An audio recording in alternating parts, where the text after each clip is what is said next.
So you've now got, I mean, the neighbours of Russia are so worried that you've got Sweden spending millions to refurbish and expand bomb shelters in preparation for a nuclear war.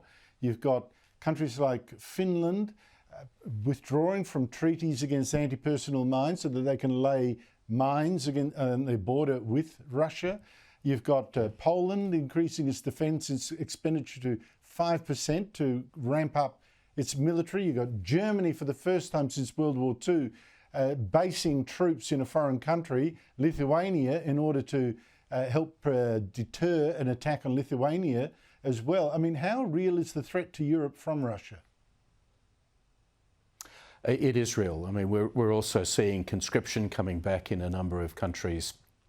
And I believe the French recently circulating to their population essentially a briefing note on how to prepare for greater instability and risk. Yes, I think for the world, the possibility of a broader war in Europe emerging over the next 12 to 24 months is much higher than it has been really since the fall of the Berlin Wall. And that matches a judgment from the Americans and many in our own intelligence community about the risk of conflict in the Indo-Pacific region at some time in the next half of the 2020s. So, you know, we're in a dire state. Our governments are aware of it, but they just don't know how to talk to the Australian people about it.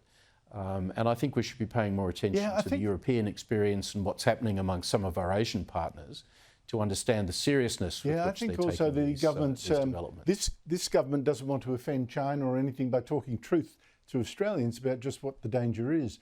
To an extraordinary story, Peter Jennings, an official military inquiry into a fatal crash of one of our military's Taipan helicopters 2 years ago now blames pilot error, not any mechanical failure. Peter, can you tell us why this should shame the Albanese government?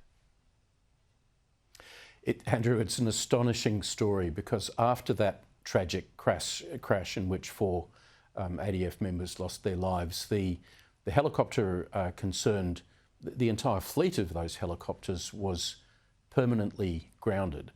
And the decision was taken not long after that to actually cut those helicopters up, over 40 of them, which we had bought at a cost of over $4 billion.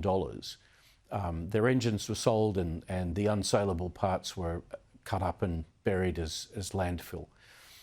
What that has meant is that our own army has not had the capacity to provide troop lift in utility helicopters for the Australian Army, which is something that you need very definitely, for example, if you're going to do a stabilisation operation of the type that we did in Timor 20 years ago, and looked, you know, briefly about a year ago, like we might have been called upon to do in Port Moresby in Papua New Guinea.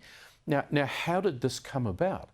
As you say, this report has demonstrated what was widely understood at the time to be an accident that took place as a result of human error, not mechanical failure. And yet $4 billion of military capability was destroyed off the back of that without there being an adequate replacement in country. So these helicopters are due to be replaced by American Black Hawks, but they're not in Australia in sufficient numbers to provide a real military capability. Andrew, we need some answers to this. We've never had a convincing explanation from the Defence Minister, the Chief of Defence Force, the Secretary of Defence, the Chief of Army. Why did this happen? All the explanations have been, frankly, shonky in the extreme. These are helicopters that we could have provided to the Ukrainians, which would have been essential in that fight against Russia. We didn't do that either. You know, this absolutely stinks and it needs to be investigated. So does the delay in telling us the truth, Peter. That's also very weird to me. Absolutely. Peter Jennings, thank you so much for your time. I mean, that is a scandal. That is a scandal. After the break, an ABC